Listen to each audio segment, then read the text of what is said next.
ces petits mots, genre frapper la femme, ça te touche. Genre tu restes bloqué sur ces petits mots. Genre pour toi c'est rédhibitoire. Petit mot, genre autoriser l'homme à frapper la femme parce qu'elle doit lui être soumise. Tu vois ça dans un livre qui est censé être sacré, pour toi c'est rédhibitoire. Pour moi, ça veut dire qu'il est pas sacré, que c'est la parole d'un homme misogyne du 7e siècle en fait. Aujourd'hui, aucun homme n'oserait dire ça, en tout cas dans les sociétés qui nous entourent, aucun homme n'oserait dire ça. Aucun homme n'oserait dire ça. Donc si ça c'est la parole d'Allah, d'un Dieu, d'un vrai Dieu, bah purée, quel Dieu, hein. Franchement, même les hommes sont meilleurs que lui. Donc c'est te dire hein, le niveau de la divinité. Donc ce petit truc sur lequel j'ai fait... tu sais, là, je suis triste. Voilà, je suis triste de voir ce que tu es en train de dire en 2024. C'est un petit truc qu'un homme te frappe. Je peux juste revenir sur un truc parce que ça me démange depuis tout à l'heure. Parce que depuis le début, j'ai l'impression qu'elle sait très bien où elle ferme les yeux dessus, où tu es dans le déni, Savannah, j'en sais rien. Non, c'est pas comme ça. Moi, je vous dis un truc. S'il te plaît. Sinon, je vais devoir te muter. T'as dit avec tes propres mots, si je persiste, c'est de ma faute. Mon mari a le droit de me frapper. Tu l'as dit tout à l'heure, avec tes mots. Et en fait, non, c'est lâche, c'est cruel, on ne frappe pas les gens. Oh my God, j'ai jamais dit ça. Si tu l'as dit, donc les cas sont enregistrés. On n'utilise pas la violence. On n'utilise pas la violence sur les gens, d'accord?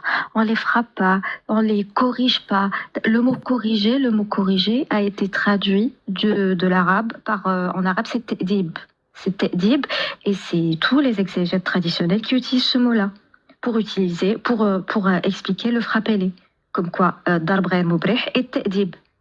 C'est ça à corriger, que tu viens de nous sortir aussi là. Oui, Ahmed. Ouais, elle est plus féministe qu'Assus, elle va nous le prouver là. Il y a un hadith sahih là. Elle a dit, elle prend les hadiths sahih.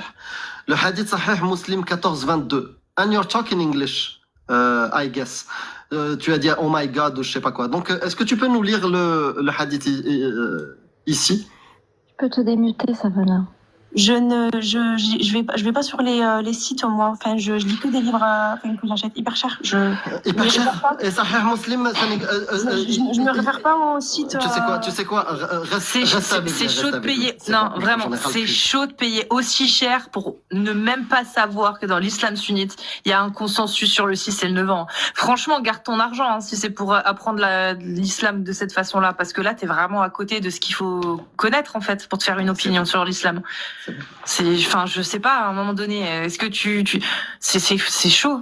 Non, mais c'est chaud, claquer de la thune dans des livres, mais que derrière, tu sais pas l'âge de Aïcha, tu connais pas qu'il y a le mariage des petites filles, tu sais même pas, je suis sûre, tu lui parles d'esclavage. Non, l'islam a aboli l'esclavage. Tu sais même, c'est chaud. Meuf, t'as perdu de l'argent, là. Dors. Ah ouais.